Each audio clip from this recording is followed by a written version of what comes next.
everybody got a chance, saying that even if the South is not popular because of its racism and slavery, that they can still have a shot and still dominate in politics by voting only in the Electoral College. And in 1970, they appointed me. I don't think there was any other blacks in the country put into the Electoral College. I was in the Electoral College. I got a chance to vote. The Electoral College was based on how many representatives you had in the country. Like, for instance, every state had two.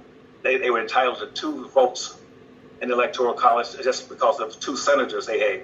And based on how many persons you had elected to the Congress, House of Representatives, you got those in additional votes. Like, for instance, Florida had 17 people in the Congress, and then they had 2 senators. They had 19 votes in the Electoral College. Are you following me now? Mm-hmm. Okay, so and that's where the power came from. So the South then was dominant because the South had the resources. And what they don't tell you is that they lie to you to tell you that Civil War was fight for to free the slaves. That's bullshit. The South, the Civil War had very little to do with the slavery. They talk about, well, you black folk got to love Lincoln because Lincoln set y'all free. Lincoln ain't set a damn soul, not one soul free. He set not one black free.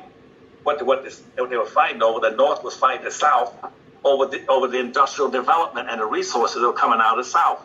The cotton, the rice, the indigo, the tobacco, all that stuff coming out of the South. The vegetables, the food stuff was coming out. And the iron industry and all that stuff was coming out of the South.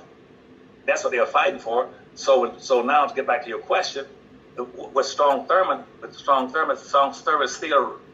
still represented that group. It was called a Solid South, SOLID, the Solid South. They were still locked as a block. You still see them right now every day in the politics. They call the red states. See all those red states that show up? The blue states are the Democrat. Now, let's say in those days, the Democrat was really those red states.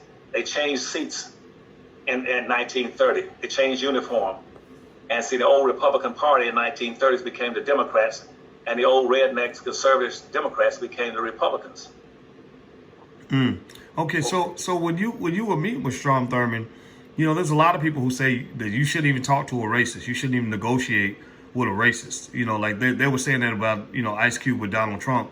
What's your perspective on that? Just like negotiating with somebody, who they say doesn't like black people. Is that something that you think that you agree with or disagree with? What do you think? You have to communicate with someone. You have to. You have no choice. But if you're a weak person and have no balls, don't do it. Do not contact and negotiate with racists or conservatives if you don't have enough balls and consciousness to be able to stand up strong, because you're a signal weakness. The biggest reason why whites and conservatives hate black folk, and black folk don't know what it is. They say, well, they hate me because I'm black. They don't give a damn because you're black. That's not the issue. Lord, can somebody out there come in and help me explain this stuff to them? Damn. Dr. It's because I'm black. They don't give a damn about your blackness. He'll go out and lay in the sun for 3 days just to get as dark as you are.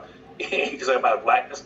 What he's concerned about is that he perceives you as being a weak ass. That's what it is. He says that you're a weak ass. That's why I hate you, because you're weak.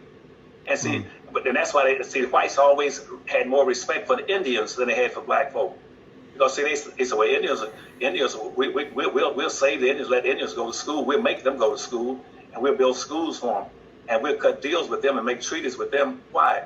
Because they got some balls. They will stand up and fight. If we kidnap Indians and have them, put them into slavery, they wouldn't stay there more than a day.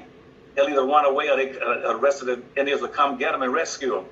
You black folk let somebody whip your ass day and night, 24 hours on the hour, and you keep saying, we shall overcome someday. And so he says, and that's